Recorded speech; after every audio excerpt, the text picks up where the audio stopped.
Welcome back to Philadelphia. You'd never believe what happens in the commercial breaks here. Let's bring in William Cobb. Mr. Cobb is a Democrat, says he's leaning toward Bernie Sanders. He works for an advocacy group helping former prisoners re-enter society. Mr. Cobb is a former prisoner himself. He served time in the 1990s. Mr. Cobb, thanks for being here.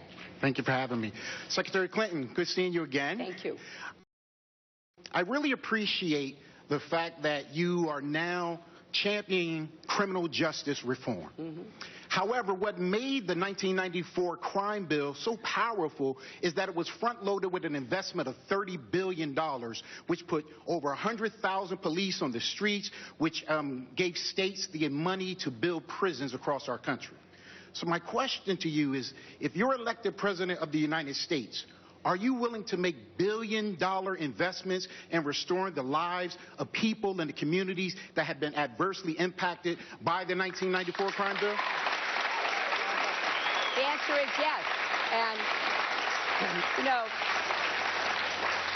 the answer is yes. And it's both on the front end, because we need more diversionary programs so that young kids don't get caught up in the criminal justice system in the first place. It also means addressing the systemic racism that I spoke with the young woman about, because a young African-American man is more likely to be arrested, charged, convicted, and incarcerated for doing exactly the same thing as a young white man who doesn't suffer any of that.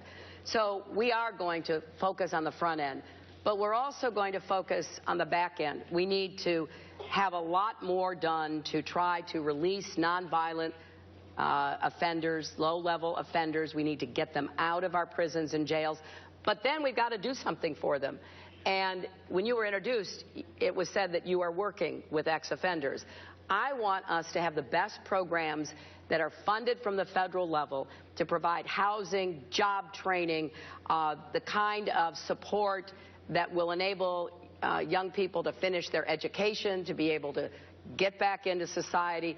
And I've seen some excellent programs that are doing that. I visited one here in Philadelphia, Impact Services, where they are really working hard to help put the pieces together for people getting out of prison. But that has to be done at the federal level, and that requires a multi-billion-dollar investment. And it's worth it, because we need to be providing people with the services and support they deserve to be back in society. And then we need to restore voting rights for everybody. And I intend to do that as well.